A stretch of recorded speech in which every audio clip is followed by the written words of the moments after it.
13h info sur RTU. Mesdames et messieurs, bonjour et bienvenue. Les titres.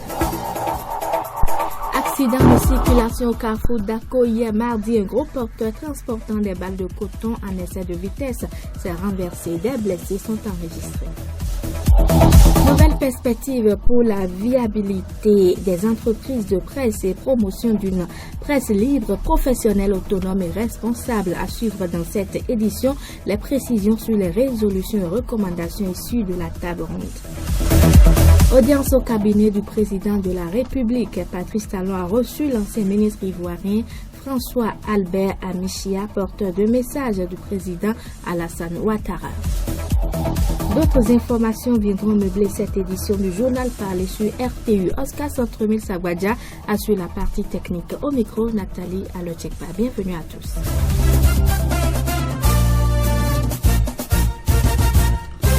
Roland Zatassou, bonjour. Bonjour Nathalie Alochekpa. Accident de circulation au carrefour d'Ako ce mardi. Un gros porteur transportant des balles de coton en excès de vitesse s'est renversé. Selon les témoins, 5 personnes sont victimes de cet accident et sont transportées de toute urgence aux soins au CHD Goro. Le conducteur gros porteur a perdu le contrôle de son camion dans le tournant qui ceinture le rond-point appelé carrefour d'Ako. Le camion s'est donc retrouvé dans le décor transportant des balles de coton. Ces sacs sont renversés sur les personnes environnantes. Les usagers et forces de l'ordre sont venus secourir les victimes. Quelques témoins des faits racontent.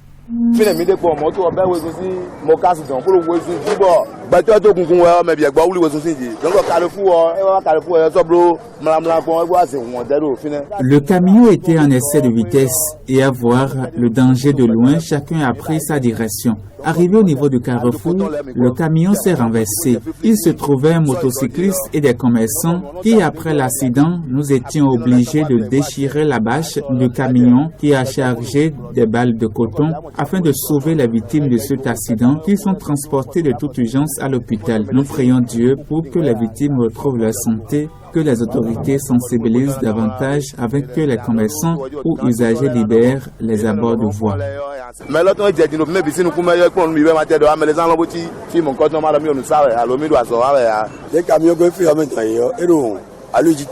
J'ai tout vu, c'était incroyable. Le camion se renversant a créé des victimes. Nous nous sommes précipités pour les secourir. 5 personnes seraient victimes. Ils ont toujours interdit l'occupation anarchique de ce carrefour d'Ako. Voilà les conséquences que les vendeurs prennent donc conscience pour leur propre bonheur.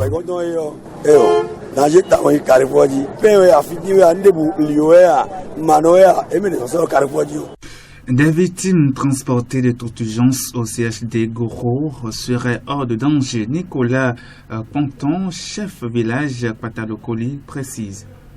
Je suis en ville quand on m'a téléphoné que c'est ainsi qu'il y a un renversement d'un camion portant des balles.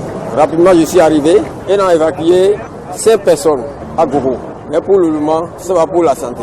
Depuis lors, on les avertit de faire tout possible pour être hors du goudron. Pour cette fois-ci, on va les exhorter de rester à l'écart. Le maire de Boakan regrette cet accident de circulation et invite les usagers qui se sont installés aux abords des voies à les libérer. On l'écoute. Il y a plusieurs blessés, dont un enfant qui a été réanimé par les sapeurs-pompiers, une femme enceinte qui a été blessée. Je ne peux que regretter ce qui est arrivé et cela me conforte dans l'idée que le chargement hors parc ainsi que l'occupation illégale par les bonnes dames des abords du carrefour d'Ako, qui en ont fait un marché, que c'est une situation à risque. Lorsque je le dis, certains politicards les soudoient pour qu'ils disent d'Almeida, le maire, réloué.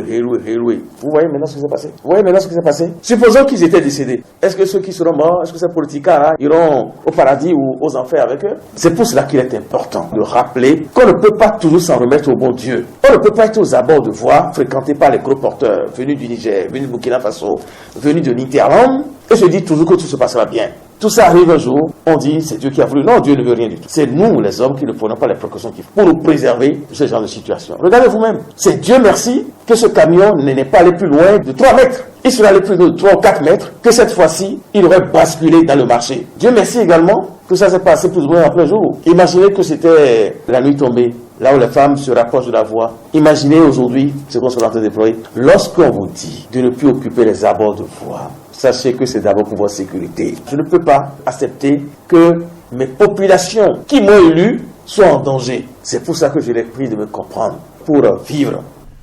Rufino d'Almeida, maire de Boycon, la vie humaine étant donc sacrée, que chacun respecte les prescriptions établies afin de sauver sa vie. Prudence donc à tous. Nouvelle perspective pour la viabilité des entreprises de presse et la promotion d'une presse libre, professionnelle, autonome et responsable. À l'occasion de la table ronde des médias, les promoteurs responsables des médias ont pris des résolutions et des recommandations pour assainir le milieu. Un comité de suivi a été mis en place pour suivre les dites résolutions et recommandations. Au nombre des résolutions, nous avons entre autres l'harmonisation et la vulgarisation de nouvelles grilles tarifaires au profit des radios, télévisions, presse écrite et presse en ligne, la mise en place effective du fonds d'appui au développement des médias, le renforcement du fonds en sollicitant une redevance des opérateurs GSM en retour des services numériques offerts et l'initiation d'une journée de réflexion des patrons de presse pour définir le cahier de charges et les modalités de mise en œuvre d'une régie publicitaire. Des recommandations ont été faites à l'endroit des associations professionnelles des médias, de la HAC et du gouvernement. Les associations professionnelles sont invitées à donner de la valeur à la carte de presse, surtout pour la libre circulation des journalistes. Les patrons et responsables de médias demandent à la HAC de lever la décision de suspension des médias concernés, de procéder à la mise en place effective du fonds d'appui au développement des médias et de promouvoir et protéger la liberté de presse sous toutes ses formes. La HAC est invitée à rendre systématique la délivrance et le renouvellement de la carte de presse pour ceux qui remplissent les conditions et applicable le décret numéro 2013-393 du 30 septembre 2013 portant conditions de jouissance des avantages liés à la carte de presse en République du Bénin. À l'endroit du gouvernement, il est recommandé d'appliquer une fiscalité spéciale aux organes de presse, de réduire les frais de redevance à la HAC de 200 000 à 100 000 francs par an pour les radios communautaires, de 500 000 francs CFA à 250 000 francs CFA par an, pour les radios commerciales de 2 millions à 1 million par an pour les télévisions et 500 000 par an pour les fréquences supplémentaires au niveau des télévisions.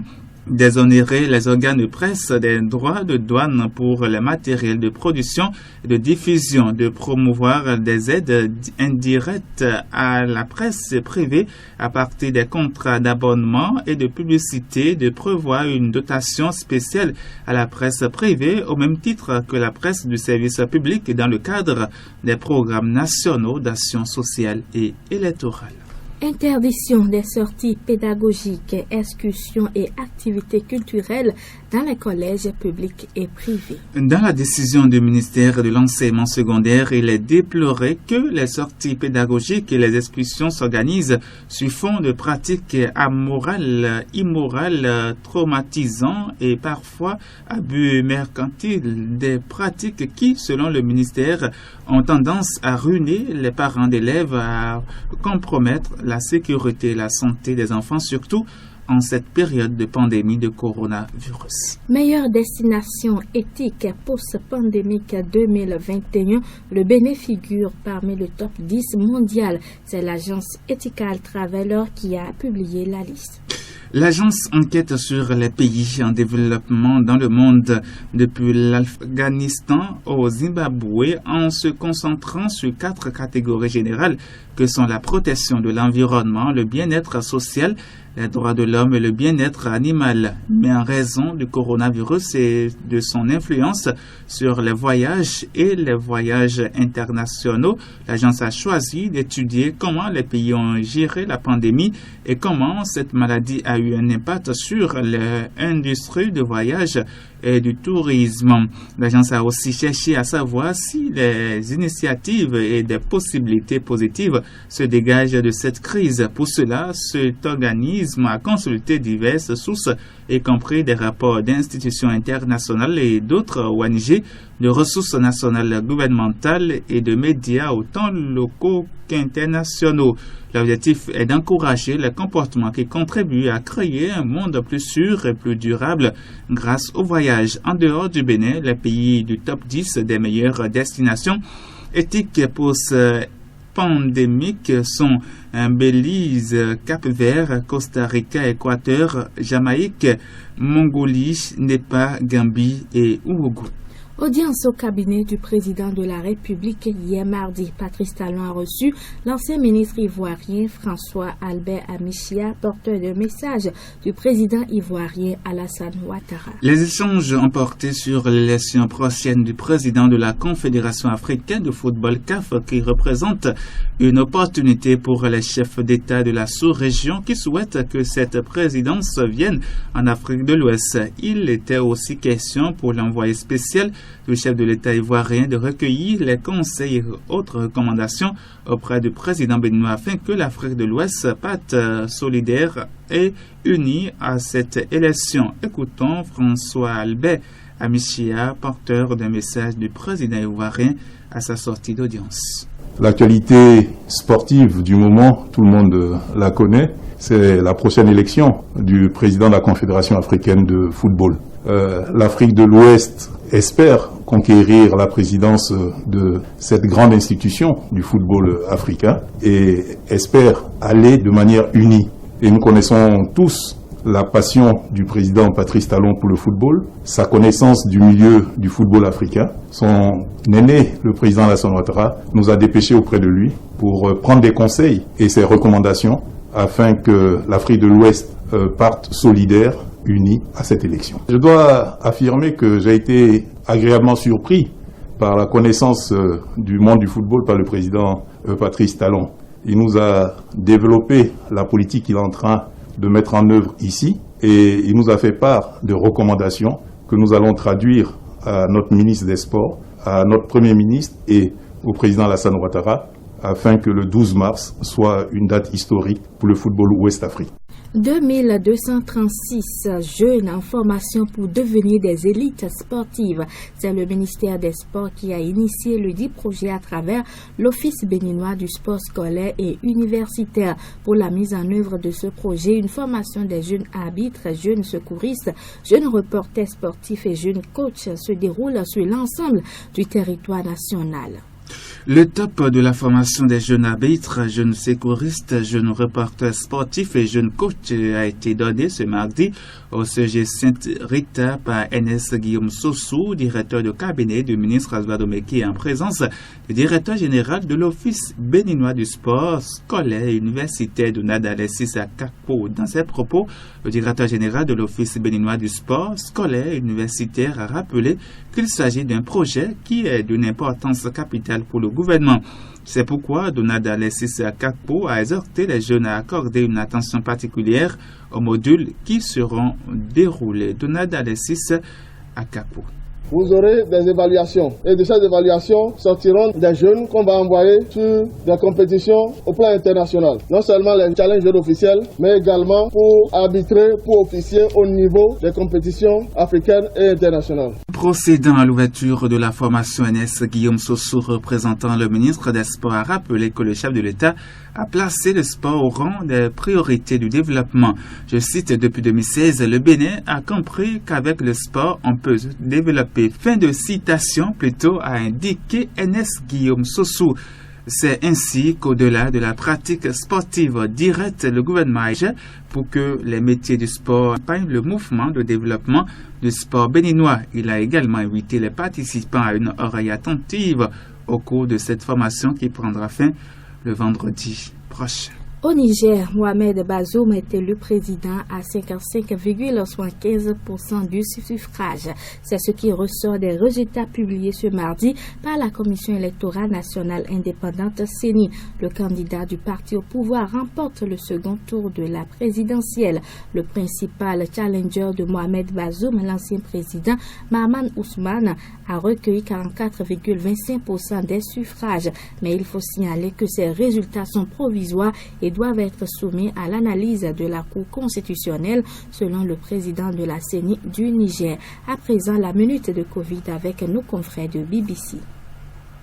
Bienvenue à la Minute Covid de BBC Afrique à Wengay. Au Sénégal, le président Macky Sall a offert à la Gambie et à la Guinée-Bissau 10 000 vaccins chacun en guise de solidarité africaine avec ses voisins. Le Sénégal a récemment acheté ses 200 000 premières doses auprès de Sinopharm et le déploiement national a commencé aujourd'hui. Le Ghana encourage les citoyens à se faire vacciner contre le Covid-19. La commission d'éducation civique leur conseille de ne pas craindre le vaccin qui est destiné à lutter contre la propagation du Covid-19. Le ministre sud-africain de la Santé, Zweli Mkhize, déclare que les vaccins Covid-19 sont répartis en 3 catégories. Ceux considérés à usage immédiat sont les vaccins Johnson & Johnson, Pfizer et Moderna. Un rappel de l'Organisation mondiale de la santé, les vaccins sont essentiels dans la lutte contre le Covid-19. Évitez les fausses nouvelles et suivez les directives sanitaires. Merci d'avoir suivi cette Minute Covid sur BBC Afrique. Voilà, ce sera tout pour cette édition de la mi-journée sur RTE. Le rappel des titres. Accident de circulation au carrefour d'Ako. Hier, un gros porteur transportant des balles de coton en excès de vitesse s'est renversé. Des blessés sont enregistrés. Nouvelle perspective pour la viabilité des entreprises de presse et la promotion d'une presse libre, professionnelle, autonome et responsable. Vous avez suivi dans cette édition des précisions sur les recommandations et les résolutions issues de la table ronde. Audience au cabinet du président de la République, Patrice Talon a reçu l'ancien ministre ivoirien François Albert Amichia, porteur de message du président ivoirien Alassane Ouattara. Oscar Centromille Savodia a assuré la partie technique et co-présentation. Roland Zatassou, Nathalie Alochekpa. Merci et bon après-midi.